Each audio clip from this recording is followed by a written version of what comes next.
यात्रा में double engine सरकार के खिलाफ हमने देखा था कि लोगों में भारी गुस्सा है।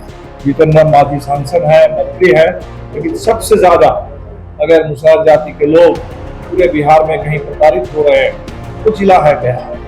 स्मार्ट मीटर लगा दो और मीटर की तबाही लोग चले, किसी को स्मार्ट बनाने का तरीका नहीं, बल्कि उससे तो बेहतर होगा कि स्मार्ट सिटी जहाँ जहाँ बोर्ड लगाए हुए हैं इसमें कुछ अगर करते शहरी विकास का काम तो बात समझ में आती।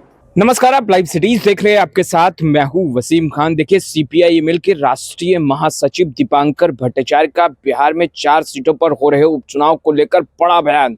तेजस्वी यादव के साथ साथ मुकेश सहनी को लेकर क्या कुछ। सबसे पहले आप दीपांकर भट्टाचार्य को सुनिए। भाकपा माले चुनाव मैदान में है और हम उम्मीद करते हैं कि इस चुनाव में इंडिया गठबंधन का वहाँ बेहतर प्रदर्शन होगा। और जहाँ तक बिहार के चुनाव की बात है तो चुनाव से पहले हमने जो यात्रा निकाली थी उस यात्रा में डबल इंजन सरकार के खिलाफ हमने देखा था कि लोगों में भारी गुस्सा है।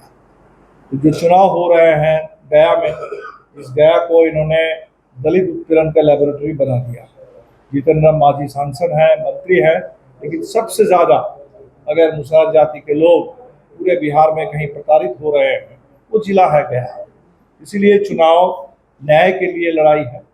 जो हमने देखा कि यहाँ गरीबों के ऊपर एक तरह से सरकार का जो सारे नीतियों का हमला है, चाहे वो बिजली बिल का हो, स्मार्ट मीटर का हो, भूमि सर्वे के जरिए, और अभी यहाँ तो सिर्फ भूमि सर्वे का ही सवाल नहीं है, तो भूदान की जमीन भी जिनको मिली थी वो सारे के सारे लोग अभी असुरक्षित हैं।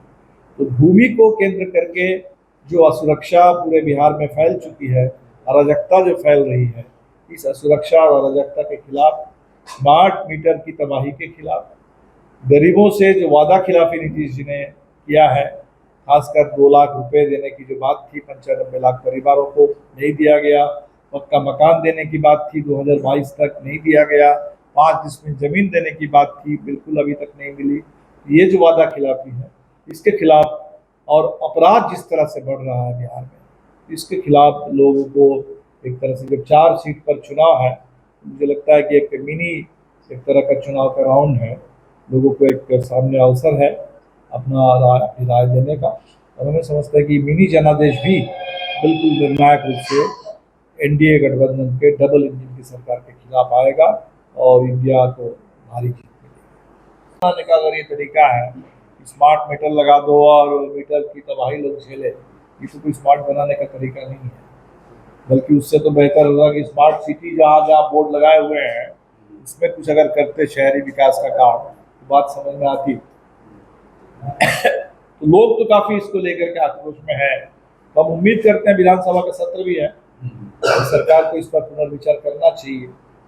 ऐसी कोई बड़ी बात तो है नहीं आपको उसके साथ, बल्कि बड़ा मुद्दा तो ये है 200 यूनिट बिजली गरीबों को फ्री मिले, बिजली की रेट कम हो, और ये तो एक तरीके से मीटर लोग कह रहे हैं कि एक्सटॉर्शन का तरीका बन गया है।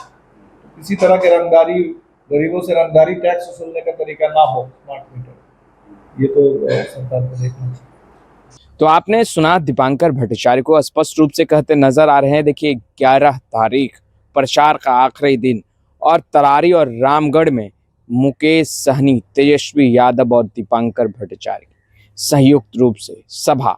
देखिए, दावा जीत का। बिहार में 4 सीटों पर उपचुनाव, और यह तमाम चारों सीटें इंडिया ब्लॉक ही जीतेगी। दीपांकर भट्टाचार्य ये दावा कर रहे हैं। फिलहाल इस वीडियो में इतना ही। आपका बहुत बहुत शुक्रिया।